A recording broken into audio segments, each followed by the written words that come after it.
কথা আপনার নাই, তাহলে কি করে? তখন বললাম যে ফর্ম করতে হবে। ওই আপাতত যুক্ত ফর্ম চন্দ্র সময়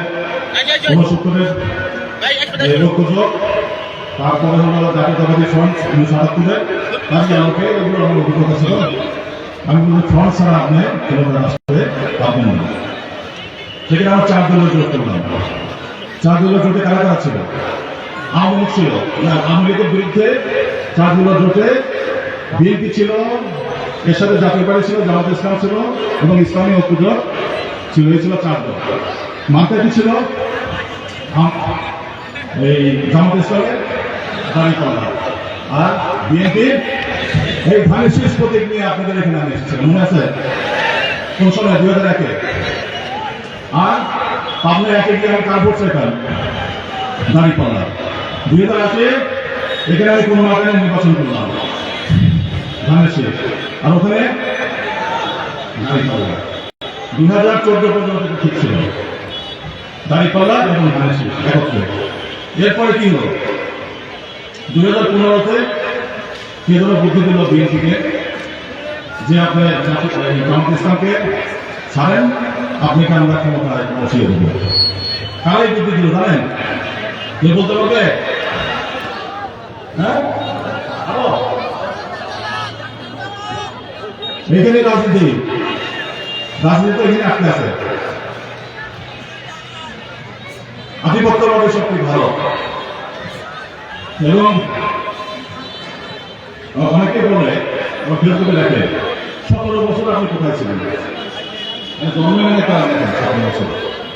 ২০০৮ থেকে ২০০৯ সিরাজগঞ্জে বিএনপির আমি যুগ্ম মহাসচিব ছিলাম না, জেলা কমিটি করেছি, নেত্রী কমিটি করার জন্য আসছিলাম না।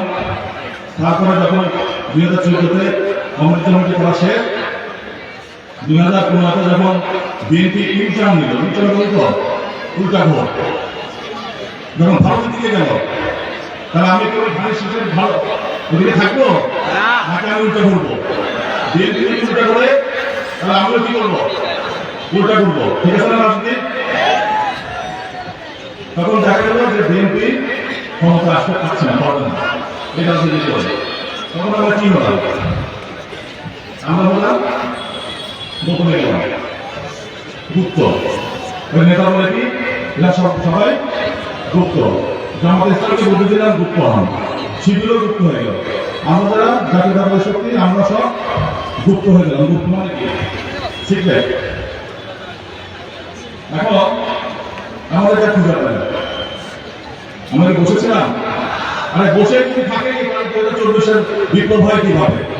ছাত্ররা ছাত্রদের মতো কাজ করেছে, শিবিরের মতো কাজ করেছে, এবং জামাত ইসলামের মতো কাজ করেছে।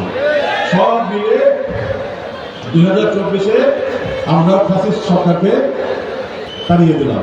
কোথায় গেল? ওদের আদিনিবাস কোথায়? ভারতে। আসল জায়গায় তারা চলে গেল। এখন এদেরকে তো তাড়ালাম, তাদের লাভ হলো কি? লাভ হলো ওদের যাদের বিরুদ্ধে আপনারা কথা বলেন, চাঁদাবাদী, টেন্ডারবাদী, কি বালু খেতে। আমরা তাদের বিরুদ্ধে কেন কথা বলি? কারণ তারা যে চাঁদাবাদী অবৈধ ব্যবসা করে যে অর্থ উপার্জন করেছে ১৭ মাসে, এটা তাদের আজীবনের পুঁজি।